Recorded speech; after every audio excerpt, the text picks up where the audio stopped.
Hello, good evening to you all.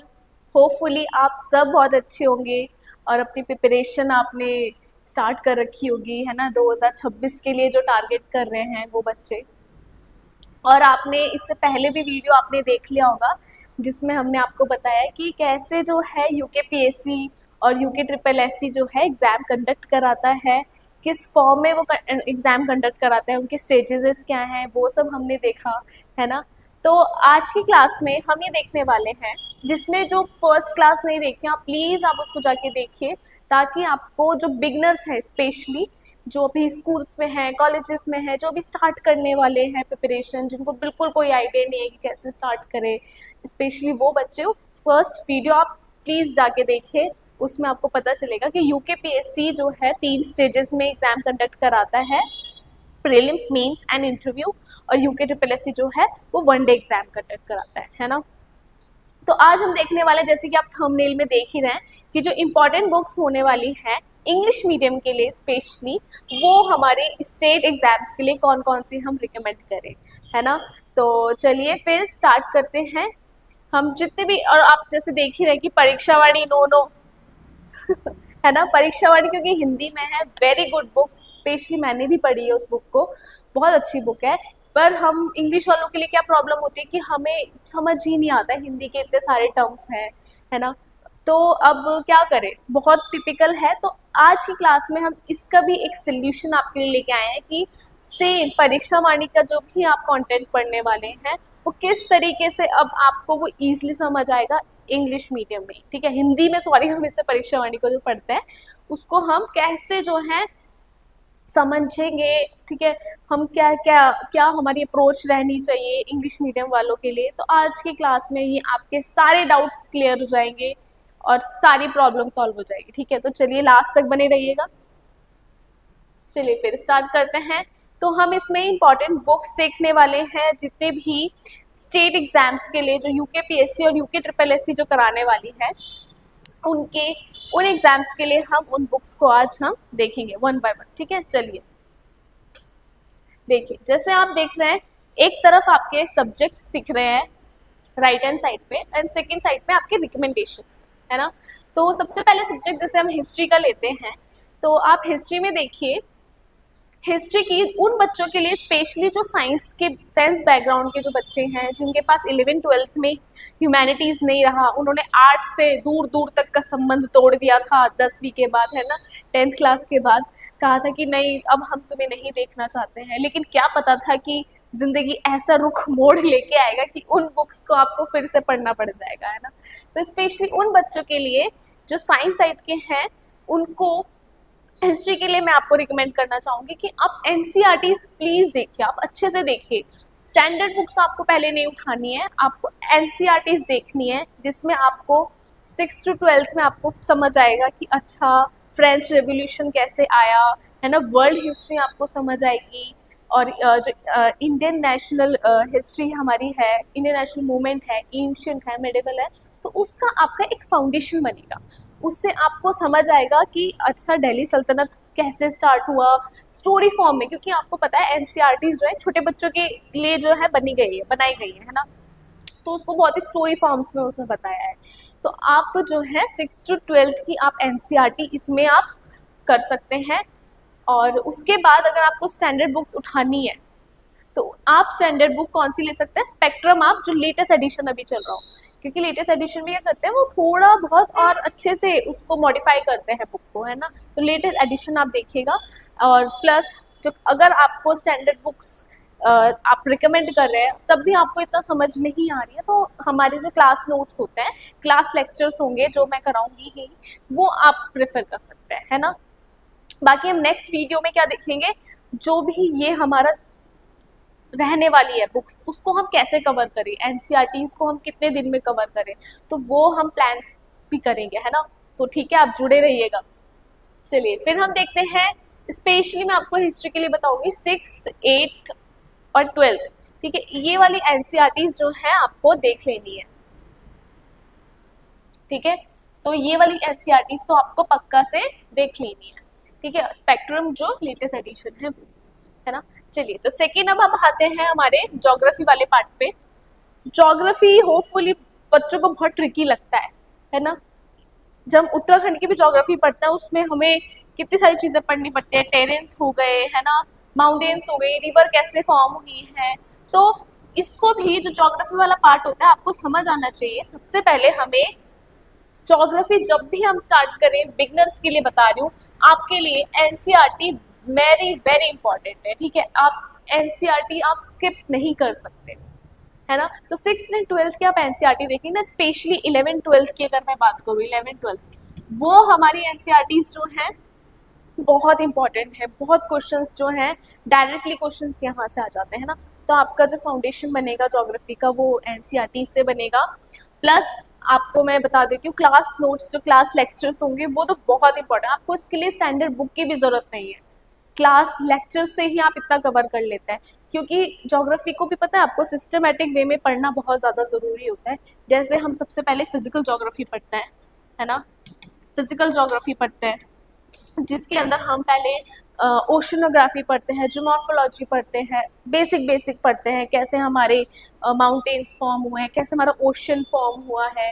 उसके बाद फिर हम जब हमारे ये फिर हम क्लाइमेटोलॉजी पे जाते हैं, है ना, कि क्लाइमेट में जो हमारा क्लाउड्स हैं, रेनफॉल जब हो रही है तो वो किस तरीके का वो रेनफॉल हो रही है। फिर जब हमारा यहाँ से जब हमारा बेसिक हो जाता है तब हम डायरेक्टली जंप करते हैं इंडियन ज्योग्राफी पे, ठीक है। डायरेक्टली हम जंप करते हैं इंडियन ज्योग्राफी, मतलब कि जब हमने अब अपना बेसिक स्ट्रॉन्ग कर लिया है, फाउंडेशन स्ट्रॉन्ग कर ली है, अब हम इंडिया के ज्योग्राफी को समझने के लिए तैयार है। क्यों? क्लाइमेटोलॉजी हमें हेल्प कराएगी कि कहाँ कैसे हमारी बारिश जो है वेस्टर्न घाट्स पे ही हो रही है। और ये वाला रीजन जो है तमिलनाडु के बीच वाला जो रीजन है ये रेनफेड एरिया क्यों होता है, आपको ये तब समझ आएगा कि पहाड़ होते हुए भी हमारे जो हायर माउंटेन्स हैं वहाँ पे हमारा रेनफेड एरिया तब भी रहता है, सूखा रहता है ना। लद्दाख का आप देखोगे वहाँ पे डेजर्ट है, कभी सुना है आपने? कोल्ड डेजर्ट इसे बोलते हैं, ठीक है, कोल्ड डेजर्ट लद्दाख के साइड में भी है। क्यों है? ये जो रीज़न है ये सब हमें क्यों समझ आते हैं जब हम फिजिकल ज्योग्राफी कंप्लीट करते हैं, है ना, तब जाके हमें इंडियन ज्योग्राफी समझ आती है। तब आपको समझ आएगा कि ठीक है यहाँ पे लो प्रेशर एरिया क्यों बन रहा है ना। और आपको ये भी पता है कि जो हमारे अरेबियन सी एक आपने जब मॉनसून आता है तो मॉनसून जो है साउथ वेस्ट की साइड से आता है, ठीक है, साउथ वेस्टर्न साइड से हमारा मॉनसून आता है यहाँ से। अब वो क्या होता है, क्यों वो टर्न होके इंडिया की तरफ क्यों टर्न हो जाता है, उसको साउथ वेस्ट क्यों बोलते हैं? क्योंकि वो आ तो साउथ से रहा था लेकिन वेस्ट की तरफ मूव हो गया, है ना। तो ये क्यों हुआ है? उसके बाद ये दो ब्रांचेस हमारी जाती हैं, एक अरेबियन सी की तरफ, एक बे ऑफ बंगाल की तरफ। अब आप देखिए राजस्थान के ऊपर से मानसून आता तो है लेकिन बारिश नहीं करता है, ठीक है। उनको बस एहसास तो होता है कि बादल आए हैं लेकिन वो वर्षा नहीं करते। क्यों नहीं करते हैं उसका रीजन देखेंगे। बिकॉज एक होता है जब भी रेनफॉल होती है तो उसको कोई ना कोई मीडियम चाहिए होता है टकराए जहाँ से वो टकराए, जैसे अरावली हो गया। अब देखिए यहाँ पे क्यों नहीं होता है, आपको ये पता होगा विंध्याचल जो रीजन है वो स्टेट है, ऐसे है, तो जिसकी वजह से मॉनसून विंड्स जो होती हैं वो पैरेलली आगे निकल जाती है ना। तो आप सबसे ज़्यादा फिर वर्षा आप देखो उत्तराखंड में मिल जाती है यहाँ पे क्योंकि पहाड़ है ना। तो ये सब चीज़ें जो है ज्योग्राफी आपको ऐसे समझ आएगा। आपने अभी यूकेपीएससी का अगर एग्जाम दिया होगा तो उसमें क्वेश्चन आया था कोपेन, ये क्वेश्चन आता ही है कोपेन क्लाइमेट से। अगर आपने फिजिकल ज्योग्राफी या कोपेन क्लाइमेट का थ्योरी देख लिया, जब आपको समझ आएगा तब आप अप्लाई कर सकते हैं उसे इंडियन ज्योग्राफी पे कि कोपेन क्लाइमेट में अगर MW मॉनसून ड्राई विंटर ऐसे कह इसको पढ़ा जाता है तो वो मेरा कहाँ पे होता है। तो ये सब तभी हो सकता है जब हम अपने फाउंडेशन स्ट्रॉन्ग करेंगे, है ना। तो फाउंडेशन कैसे स्ट्रॉन्ग है? एनसीईआरटी से plus class notes, class lectures जो मैं आपको दूंगी, है ना, वो आप आराम से आप कर सकते हैं। साथ में आपके पास एक एटलस होनी बहुत जरूरी है, कोई भी एक एटलस। वैसे तो मैं आपको रिकमेंड करूंगी कि आप ओरिएंट ब्लैक स्वैन को आप देखिए, मैं एक बार, आप मेरे पास वो है भी अभी, आप इस एटलस को भी ले सकते हैं। ठीक है, ये एटलस में क्यों रिकमेंड कर रही हूँ, इसमें ना पासेस बहुत अच्छे से दिए हैं। जो पासेस होते हैं ना, ये यहाँ पे जो है ये पासेस होते हैं, ये इसमें बहुत अच्छे से डिफाइन किए गए हैं, इसलिए मैं आपको ये वाली एटलस रिकमेंड करूंगी। सेकंड मेरे पास, मैंने अपने दो एटलस रखी थी, एक थी मेरे पास, दूसरी थी ऑक्सफोर्ड स्टूडेंट एटलस, है ना। ये इसलिए थी क्योंकि इसमें फिजिकल वाला जो पार्ट है वो बहुत अच्छे से दिया है, उसमें वो इतने अच्छे से नहीं है ना। ये जैसे अरावली हो गई, रिवर्स सिस्टम हो गया, ये इसमें बहुत अच्छे से दिया है। ठीक है, होपफुली आप लोगों को दिख रहा होगा, ये नहीं दिख रहा है तो आप एक बार यूट्यूब पे भी आप सर्च कर सकते हैं इसका, अगर आपको पेजेस मिल जाए। ठीक है, पासेस इसमें अभी है नहीं, वो पेज मैंने फाड़ दिया था। ठीक है, अपने डेस्क पे लगा दिया था वो मैंने। ठीक है, उसको आप खुद से उसको बना सकते हैं, ठीक है, याद करने के लिए। चलिए, तो ये तो ज्योग्राफी वाला पार्ट। फिर आते हैं हम इंडियन पॉलिटी पे। तो जो इंडियन पॉलिटी वाला पार्ट है, अब बच्चों, वो बच्चे देखे जो साइंस वाले बच्चे उनको लेके चल रहे हैं, है ना, क्योंकि आर्ट्स वाले बच्चों ने तो फिर भी एनसीईआरटीज पढ़ी होती है ना, बच्चों ने पढ़ी है।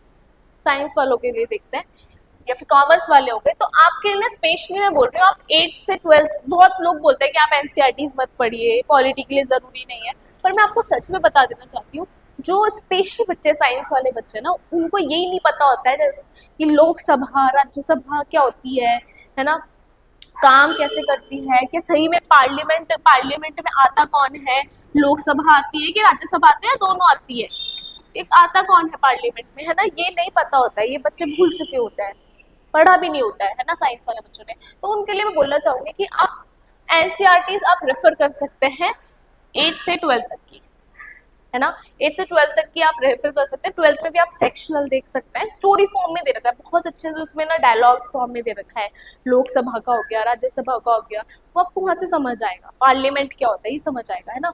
आर्ट्स वाले बच्चे अगर आप स्किप कर दें एनसीईआरटी तो आप कर सकते हैं, है ना। स्टैंडर्ड बुक की बात मैं करूँ तो एज ऑलवेज एम लक्ष्मीकांत, ठीक है, इस बुक को तो अभी तक कोई रिप्लेसमेंट नहीं मिला है, तो एम लक्ष्मीकांत जो लेटेस्ट एडिशन होगा आपको वो रेफर करना है पॉलिटी के लिए। ठीक है, चलिए नेक्स्ट हम जाते हैं इकोनॉमी।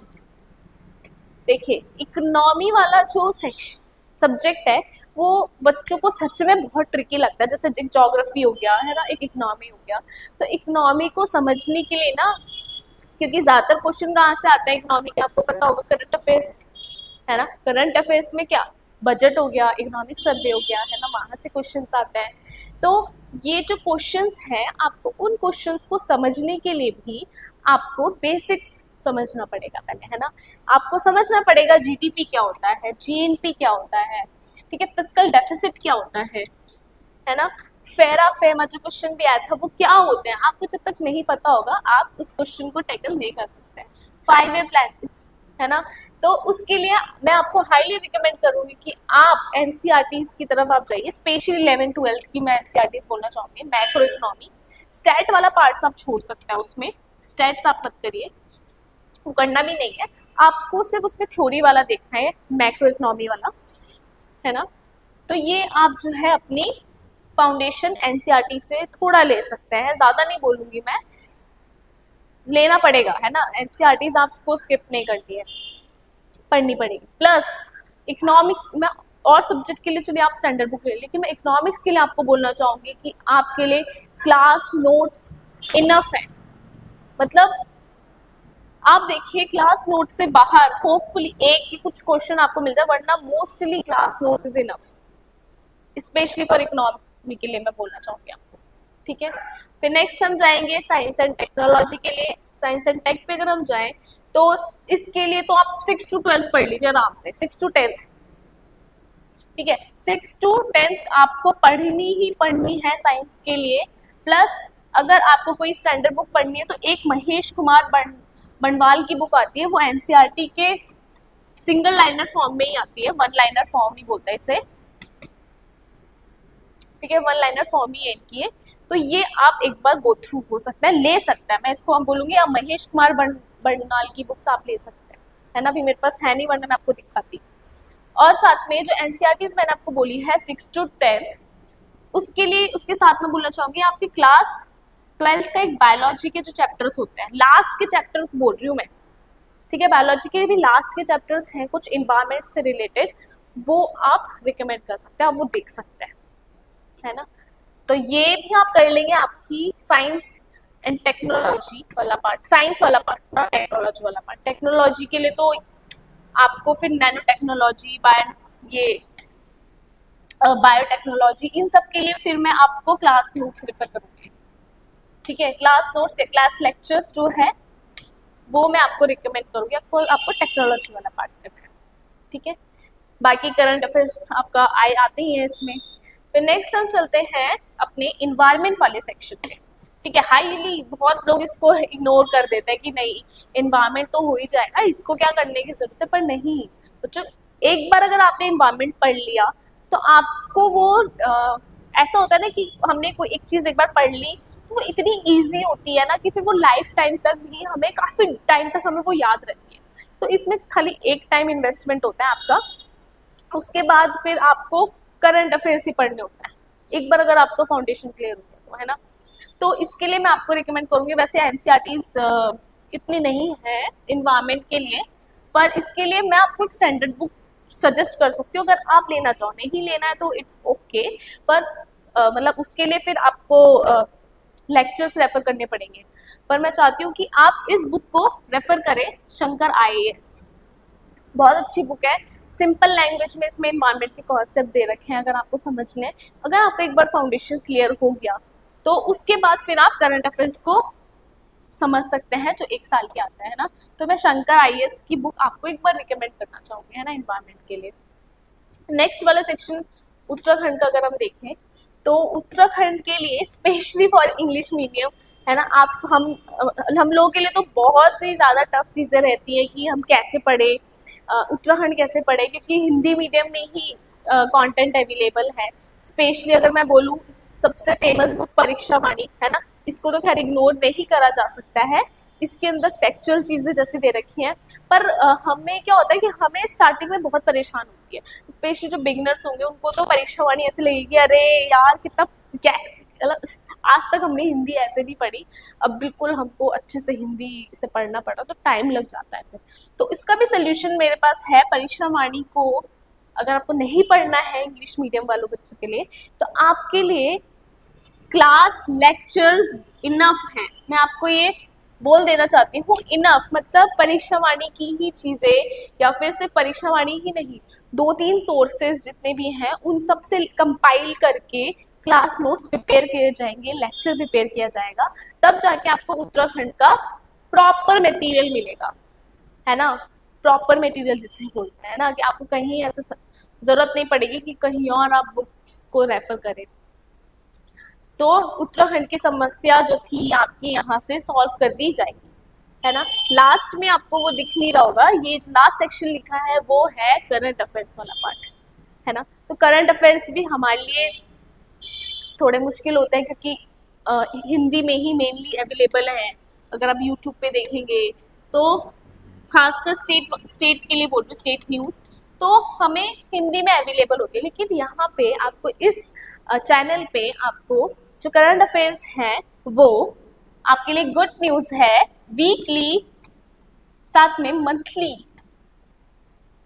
नेशनल और स्टेट करंट अफेयर्स आपको प्रोवाइड किए जाएंगे, ठीक है। करंट अफेयर्स आपको प्रोवाइड कर दिए जाएंगे, है ना। होपफुली कल आपका एक वीकली लेक्चर कंडक्ट करा दिया जाएगा, है ना, तो आप उस वहाँ पे देख सकते हैं। तो चलिए एक बार मैं आपको सारी बुक्स दिखा देती हूँ। सबसे पहले आती है आपकी आंखों के सामने, देखो परीक्षा वाणी दिख रही होगी, उत्तराखंड की जीके की बुक, लेकिन आपको परीक्षा वाणी ना पढ़ के आपको दिए जा रहे हैं इंग्लिश मीडियम की बुक, जो इन सबका जो परीक्षा वाणी हो गई और भी जितने भी वेरियस सोर्सेज हैं, ठीक है, वेरियस सोर्सेज जो हैं, चाहे वो BS नेगी हो, है ना, और भी बुक्स हैं, तो उन सब का कंपाइलेशन इंग्लिश में करके हमें क्लास लेक्चर और नोट्स की फॉर्म में आपको प्रोवाइड कराया जाएगा, ठीक है, प्रोवाइड कराया जाएगा। तो यहाँ पे आपको इसका सोल्यूशन मिल गया है, ठीक है, इंग्लिश मीडियम वालों के लिए स्पेशली।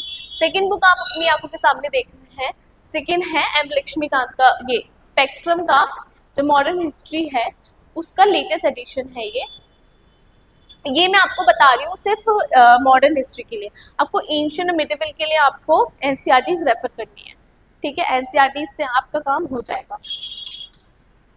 फिर नेक्स्ट आपके स्क्रीन पे दिख रही होंगी एनसीईआरटीज ज्योग्राफी की, स्पेशली मैं अगर ध्यान दूँ तो एनसीईआरटीज मुझे बहुत इंपॉर्टेंट दिखाई दे रही है। जैसे एक हो गई है फिजिकल इन्वायरमेंट वाली, जो ये वाला पार्ट है 11th वाली, और अगर आप चाहें तो इन्वायरमेंट के लिए आप ये वाली एनसीईआरटीज आपको देखने को मिलेगी। ह्यूमन ज्योग्राफी से आप कुछ कुछ चैप्टर्स आप पढ़ सकते हैं, पॉपुलेशन वाला चैप्टर आप पढ़ सकते हैं, है ना, इंडियन इकोनॉमी की आप बुक देख सकते हैं। और एक ये वेरी इंपॉर्टेंट बुक, ठीक है, फंडामेंटल फिजिकल ज्योग्राफी, है ना, इस बुक को तो आप स्किप कर ही नहीं सकते हो, है ना, 11th क्लास की इस बुक को आपको पढ़ना ही है, इसे और प्लस इसे, ठीक है। पढ़नी वैसे आपको सारी बुक्स चाहिए, वही दो मैं ज्योग्राफी के लिए आपको बता दूं। चलिए आगे चलते हैं। नेक्स्ट आपके पास देख रहे हो आप, हाँ, ज्योग्राफी के लिए आप इन एनसीईआरटीज के बाद आपको क्लास नोट्स रेफर करने होंगे, तब आपको कुछ और पढ़ने की जरूरत नहीं है, आपकी ज्योग्राफी ऐसे ही कंप्लीट हो जाएगी एनसीईआरटीज प्लस क्लास नोट्स से, ओके, है ना। तो ये दोनों आपके लिए इनफ फॉर ज्योग्राफी, ठीक है। एंड प्लस मैं अगर रिकमेंड करूँ इकोनॉमिक्स के लिए भी, आपकी इकोनॉमिक्स भी क्लास नोट से ही हो जाएगी, ठीक है, आपकी इकोनॉमी भी क्लास नोट से कंप्लीट हो जाएगी, ठीक है। नेक्स्ट आइए देखिए शंकराइज, इसका ये पुराना एडिशन है, अब तो इसका लेटेस्ट एडिशन आ गया होगा, पर ये बुक बहुत अच्छी है। आपको इसमें ना जो इन्वायरमेंट है, जो आप लोगों में से जिसे इन्वायरमेंट समझ में नहीं आता है, जो वर्ड्स हो गए हैं, टॉपिक लेवल हो गया, तो इस बुक में बहुत अच्छे से बताया गया है ना। तो आप इसे रेफर कर सकते हैं। आप सेकेंड हैंड बुक भी आप लेने जा सकते हैं, अगर आपको बुक स्टोर्स पे सेकेंड हैंड बुक मिल रही है तो आप इसे ही ले लीजिए, अगर नया एडिशन नहीं मिल रहा है। पुराने एडिशन में भी अच्छे से स्टैटिक वाला पार्ट दे रखा है ना, तो आप रेफर कर सकते हैं। फिर नेक्स्ट देखिए, ये लेटेस्ट एडिशन है एम लक्ष्मीकांत का, है ना, इंडियन पॉलिटी का, ये आप देख सकते हैं। और मेरे लेफ्ट हैंड साइड पे ये है महेश बंडवाल की बुक, जो साइंस की है, ये वन लाइनर फॉर्म में, मतलब जो एनसीईआरटीज हैं 6 to 12 उसका जिस्ट दे रखा है। बहुत अच्छी बुक मुझे ये लगी है, जिसको क्विक रिवीजन करना है ना, डिजीज हो गई, इन सबको इन्होंने बहुत अच्छे से चीज़ें जो दे रखी है, तो आप इसको एक बार रेफर कर सकते हैं साइंस के लिए, ठीक है। बाकी आपकी जो एक समस्या थी वो थी करंट अफेयर्स की समस्या, जो आपको इंग्लिश में नहीं मिल पाती है, तो उसका भी सोल्यूशन ये है कि आपको स्टेट की न्यूज़ प्लस आपको नेशनल न्यूज़ आपको इसी चैनल पे प्रोवाइड कराई जाएगी। कोशिश होगी कि डेली का करंट अफेयर्स लेके आए, स्पेशली नेशनल के लिए, और जो स्टेट का न्यूज़ है वो हम वीकली और मंथली लेके आएंगे, है ना। तो मैं आपको एक अनाउंसमेंट देना चाहती हूँ, मंथली स्टेट का न्यूज़ तो आपको डेली मिल सकता है, ठीक है, और सॉरी स्टेट नहीं, नेशनल का,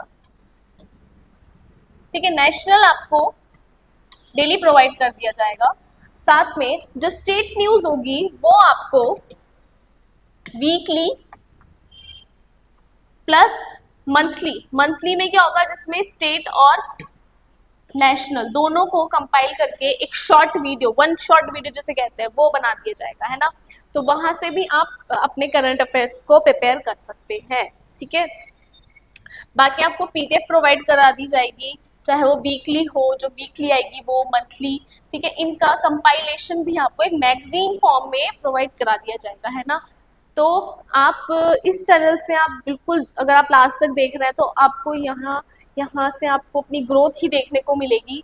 तो आप इस चैनल पे बने रहिए, आपको जितने भी उत्तराखंड के जो लेक्चर्स हैं वो आपको यहाँ पे प्रोवाइड कर दिए जाएंगे। आपको न्यूज़ करंट अफेयर्स जो है वो यहाँ से आपकी कंप्लीट हो जाएगी।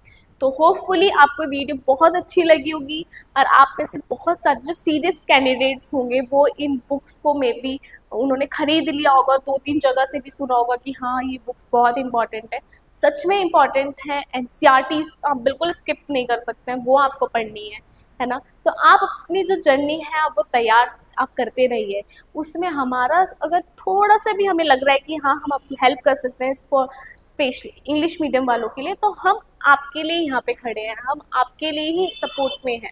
तो आप हमसे जुड़े रहिए, आपको यहाँ पे बेस्ट क्वालिटी कंटेंट ही मिलेगा जो आपके प्रिपरेशन के लिए हेल्प करेगा, है ना। Thank you so much. अब नेक्स्ट लेक्चर में मिलता है, चलिए।